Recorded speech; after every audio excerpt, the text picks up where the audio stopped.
আমার আর 2 দিন বাকি আছে ফর্ম ফিল আপের, টাকাটা খুব দরকার। তার কাছে এখন টাকা নাই, সে এখন টাকা দিতে পারবে না। সে একটা গুরুত্বপূর্ণ কাজে ঢাকার বাইরে গেছে। টাকা না দিয়ে চলে গেছে? আমার যে টাকাটা খুব দরকার, এত কষ্ট করে পড়াশোনা করছি, এখন যদি ফর্ম ফিল আপটা না করতে পারি তাহলে তো আমি পরীক্ষাও দিতে পারুম না। তুমি কি খালি আমাকে বাড়িতে প্রাইভেট পড়াও? আরো প্রাইভেট পড়াও না? ঠাকুর কাছ থেকে টাকাটা লয়ে ফর্ম ফিল আপ করো। কি বললা? রূপা পরীক্ষা দিতে পারবে না মানে সমস্যা কি? গরিবের সমস্যা কি শেষ হচ্ছে ম্যাডাম? বেতন যা পাই তাদের কোন রকম টাইনে সংসারটা চলে। ফর্ম ফিল আপ করাবো কিভাবে তাই কোন? টাকার জন্য ফর্ম ফিল আপ করতে পারবে না? তাহলে এতদিন আমি ওকে সাহায্য করলাম কেন? হ্যাঁ, তুমি আমাকে বলো না কেন যে টাকার দরকার? আর কত চাও ম্যাডাম কোন? অনেক তো চাইছি আপনার কাছে, অনেক কিছু করছেন আপনার জন্য। বাড়িতে মেহমান আইলে আপনার কাছে যাইতে হয়, অসুখ বিসুখ হইলে আপনার কাছে যাইতে হয়। তুমি নিজেই জানো না আল্লাহ তোমার ঘরে কত বড় সম্পদ দিচ্ছে। আরে আমাদের এই থানার মধ্যে রূপার মতো মেধাবী কোন স্টুডেন্ট আছে?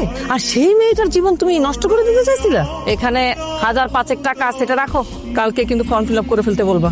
তোর মনটা খারাপ।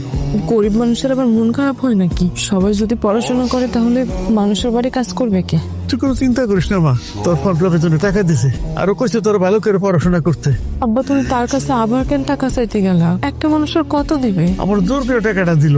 তুমি কিন্তু ম্যাডামের কাছে ঋণী হয়ে গেলা, এই ঋণ শোধ দিবা কেমনে? তুই পড়ালেখা শেষ করে যখন চাকরি করবি তখন তার সামনে যেয়ে বলবি আপনার জন্য আমি কি করতে পারি, তখন দেখবি সব ঋণ থেকে তোর মুক্তি দিয়ে দিব।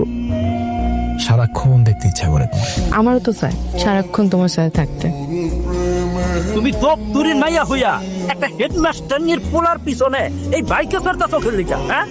আরে সবার সবকিছু করা ঠিক না। আর এই যে উপরের দিকে উঠার চেষ্টা করতেছো না, দেখো দাপ কইরা এই স্বপ্ন একদিন ভাঙিয়ে দেবো। মেম্বার কাকা, আপনি রূপারি নিয়ে কি আজে বাজে কথা বলতেছেন? বয়স কম তো, সেই জন্যই তুমি আমার কথা বুঝতে পারো নাই। আরে মেম্বার কাকা ঠিকই বলছে, দপ্তরের মেয়ে সবকিছু মানায় না। দেখো, তুমি যদি না আসতা আমার কি এতগুলো কথা শুনতে হইতো? রূপা, এই রকমের কাজ কেমনে করে?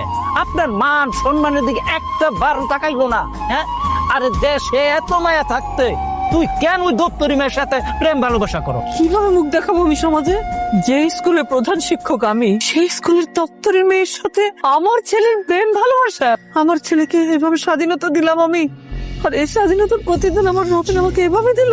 আরে রবিনের দোষ কোথায়? ওই গরিবের মেয়ে রাগ আছে নাকি? আমি নিশ্চিত ওই দপ্তরির মায়ারে আপনার পোলার পিছনে লীলাই দিছে। আমি কি না করছি? হ্যাঁ, এই মেয়ের পড়ালেখার খরচ, এই মেয়ের যাবতীয় আরো অন্যান্য খরচ আমি সবকিছুই তো দিছি তারে। এই রবিন, লেখাপড়া শিখে এই উন্নতি আছে তোর? যে স্কুলের আমি প্রধান শিক্ষক, সেই স্কুলের এই দপ্তরের মেয়ের সাথে তুই মুখ দেখাবো কি করে সমাজে? কেমন জানি তোমাদের শিক্ষা। তুমি